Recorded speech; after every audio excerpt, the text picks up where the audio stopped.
Morning guys, ito na yung miracle fruit ni Arnel, ang Laguna. Yan, yan, Laguna niya. Ganda ng tubo. Tignan nyo naman po yung kalabasa ko. Yan, gumagapang na siya, may bulaklak na. Saka may, yung ate, ang dami ko pong saluyot. Ayan o, saluyot. Saka gabi.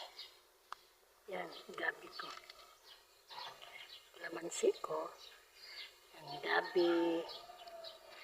Yan. Dami. Ito guyabano ko malagro na.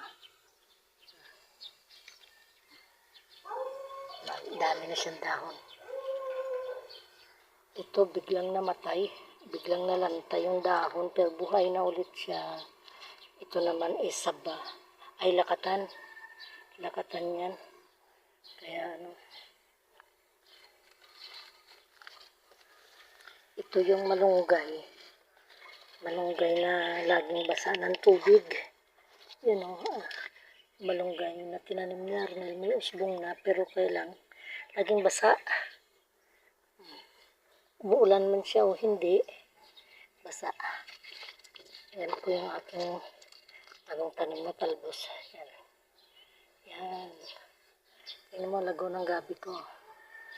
Ito guys, ayan may ubi po tayo. Saka papaya.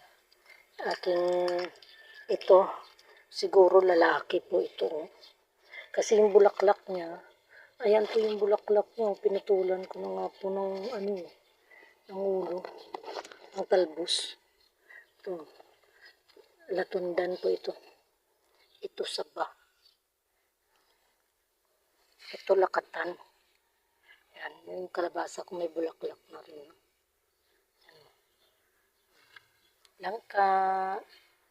Yan. Napakatayog na ng aking malunggay. Hindi ko naputulan kasi gusto ko magbunga. Yan po guys. Tatagal na ng pinya ko, hindi pa namumunga. Oh. Ito yung talbos. Ang kamote yan, kamoteng kahoy. Yan. Ito yung malunggay kong imported guys. Oh. Yan. Imported na malunggay. Sana magtuloy-tuloy mabuhay. Mayong aga sa tanan. God bless everyone. Thank you for watching.